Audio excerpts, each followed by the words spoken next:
Money FM 89.3. Best of breakfast. Mind your business. Only on Money FM 89.3. Emad Akhtar and Audrey Seek with you here on Mind Your Business. Now, these days, Miss Seek, cyber threats aren't just knocking on your front door. They're sneaking in through your partners, vendors, and anyone else in your digital supply chain. You're right, Mr. Akhtar, and we've seen it play out right here in Singapore with recent breaches at major banks reminding us how interconnected and vulnerable our ecosystems have become. So the big question now is, how do we not just survive this new chapter in cybersecurity, but actually get ahead of it? Yep. How should businesses be rethinking the way they protect, recover, and grow through today's toughest cyber challenges? Well, luckily, we have an expert on the line to hopefully answer some of those questions. She is Kavitha Mariappan, Chief Transformation Officer at Rubrik. Good morning or good evening, Kavitha, in your neck of the woods.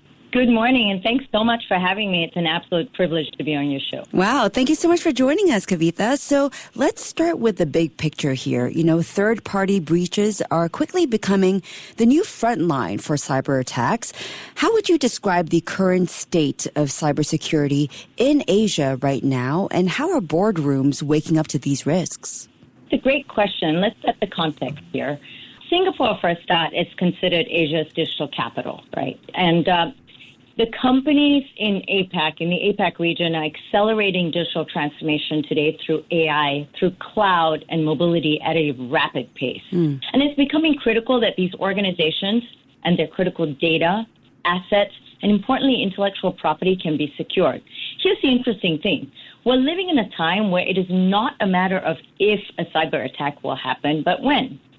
And that actually really validates why cybersecurity spend in the region is actually set to hit $44.4 billion in this year alone, this calendar year 2025, predicted by IDC. This really underscores kind of this growing demand for scalable data-centric security solutions. So that said, cyber risk today is business risk, and it is a boardroom mandate because it directly impacts the company's operations, financial health, and reputation. So mitigating risk is now top priority for every C-suite executive and board member in every organization. It should be. Yeah, I want to turn to findings of the new 2025 Supply Chain Cybersecurity Trend Survey. Now, you said cyber attacks, it's not a matter of if, but when. I also want to add how to that, because 88% of cybersecurity leaders are concerned about supply chain cyber risks, with most organizations using supply chain risk management approaches that are not keeping pace with the threat landscape. So what are the biggest gaps you see in organizations' ability to keep pace with these AI-driven attacks? Well, let's sort of start with what type of attacks we're seeing in the supply chain and where third-party risk is being introduced, right? This refers to sort of a potential of a number of threats. You see the physical supply chain being impacted by cyber threats, as well as the software supply chain. Let's start with ransomware, where you can potentially see impacts around disrupting things like shipping operations with physical implications for goods being delivered, like groceries. And we saw this with a recent attack against a very large global retailer in Europe just very recently. And, it's obvious how these attacks are going to spark concern. And, AI is actually helping these attackers carry out those attacks with a greater velocity and amplitude, as we're seeing. Now, on the other side, as we look at the software supply chain, you're seeing things like the injection of malicious code into this software. Of the kind, in fact, Singapore is so well known in producing, which drives home the need for secure software and development and deployment procedures. I mean, Asia is a huge hub for software development and IT, for a lot of the, multinational and the global industries. As we look at this and we look at these types of gaps, we're really starting to see that organizations have to start fortifying, their security solutions, their perimeter in order to keep up with this, right? So, I mean, let's unpack this a little bit more. I want to talk about, the type of attacks we're seeing. I talked about kind of ransomware attacks and the type of threat vectors, but where are these coming from? They're really coming from our own environments. For example, third-party breaches. Singapore is experiencing a rise in third-party breach incidents. In fact, Security Scorecard says it's one of the world's highest incident rates being seen for third-party breaches here in the region. The others is we see a huge shift to cloud, which is necessary and important to give us the agility and the robustness and to be able to, save costs, et cetera, and really to sort of be able to use a lot of software as a service applications that are out there. But in that shift, it's really important to also understand that when we migrate to the cloud, we need to take responsibility in this sort of environment for our security in a shared services, shared responsibility way. So cloud native attacks is something else that we're seeing. 55% of organizations are experiencing breaches involving multi-cloud environments. The other is identity-based attacks. These are interesting, right? Nearly 80% of all cyber attacks are actually identity-driven. Rubrik Zero Labs 2025 ransomware report actually surfaced some data that says threat actors are actually exploiting user credentials to gain unauthorized access to critical systems. And that's just, the tip of the iceberg, right? Once we start going into, deploying generative AI and having agentic AI in our environment, we're also going to start seeing non-human identities being created. Now, let me kind of, double down on some very Singapore-specific data. 91% of IT and security leaders in Singapore have reported cyber incidents in the last year. And nearly 1/5 of organizations experienced more than 25 cyber attacks in 2024, which averages at least one breach every other week. So we're seeing attack vectors around malware and devices, phishing, insider threats, infrastructure threats, and obviously data breaches. And 95% of Singapore organizations have experienced a ransomware attack, and many have paid ransoms. Wow. So these are some very staggering statistics, yeah? Very staggering indeed, yes. And AI is clearly a double-edged sword. To your point earlier, it's helping attackers move at lightning speed, right? But it's also giving defenders new tools, fighting AI with AI, if you will. So what does a healthy partnership between humans and AI look like when you're trying to protect a really complex supply chain? It's a great question. Look, a healthy relationship. Let's look at this, right? And we look at human defenders and look at AI system in, these complex sort of multi-entity cyber environments. Now, I think how a security practitioner leverages AI will depend on their role. For example, security operations center engineer may rely on AI to produce code samples, which they can use to write new detection rules, the ways to predict if an attack is preeminent. Whereas a threat researcher may use AI to develop reports on the latest threat groups, looking at kind of where these adversaries are coming from, how they're perpetrating, what kind of techniques and tactics that they're using.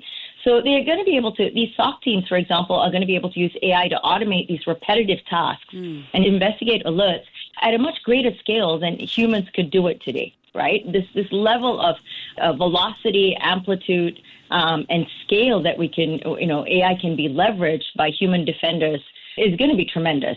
What's critical is that security teams who are deploying AI to help enhance their own outputs need to also be mindful that if we're using AI, the bad guys are also using AI. So adversaries are using these similar solutions to increase volume and the sophistication of their attacks. So as defenders, we need to make sure that we're using, like you said, fighting AI with AI. Now, here's the other thing. Adversaries don't have to deal with organizational inertia, right? They are able to leverage technologies and move fast to perpetrate. Most organizations have a lot of organizational inertia, organizational structure, culture, things that impede us, even though we have access to these innovations in technology. How quickly can we move? So I think it's really important as we think about this partnership between human and how we start, using AI in our day-to-day operations, that we think about kind of how the adversaries are also having access to this and how can we move quickly, right? We need to talk about kind of this concept of human in the loop as well. Really important. It's early days of AI, early days of generative AI. So a level of human oversight on any AI output for decision-making becomes critical because there are things like poisoning the model, where, there are things like hallucinations, where AI models can reproduce wrong results. So having humans to diligently check and verify this is still a requirement. So today, the balance is critical. We need kind of an interplay between human defenders and AI. Yeah, Kavitha, it'd be great to learn a little bit more about Rubrik's role in helping companies defend themselves against malicious attacks across the vectors that you described earlier. Walk us through the steps you take, perhaps using some case studies if you can, please. Love that. Let's start with, what does Rubrik do, right? Rubrik is the only cybersecurity company that sits at the intersection of AI, data, and security. We took an industry where, we transformed traditional backup and recovery into a new category, really focused on securing data and the most critical assets in the organization. So what we do is we provide our customers with complete cyber resilience. It means they can recover quickly and restore their businesses when an attack or digital disruption occurs. I said mitigating risk is a top priority for every C-suite executive and board of directors. So really important to understand, we operate at a large scale. Our architecture uniquely enables the application of artificial intelligence also directly over data and security to deliver resilience against cyber attacks. So here's what, one really important thing to think about is the security industry is so hyper-focused, has been, on detection and prevention of threats. Now, this is really important. A critically overlooked third leg of the stool is resilience. I said at the beginning of our conversation that it is really not a question of if a cyber attack will occur. It is a question of when. So it's really important to kind of, double down on the fact that when such an event or an incident occurs, how will an organization quickly recover, minimize the impact and the blast radius of said impact, and maintain business continuity?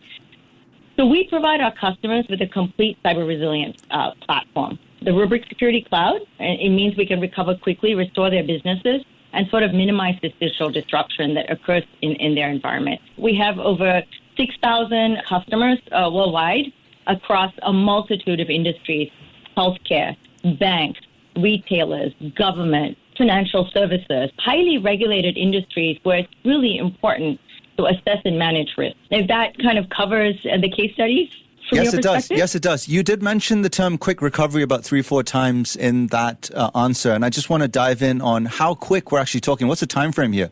Can you recover entire systems in minutes and hours? What does it look like? Hours. I mean, let's think about this, right? If you look at legacy, backup and recovery solutions, they were really built for a world of physical disruption and natural disasters.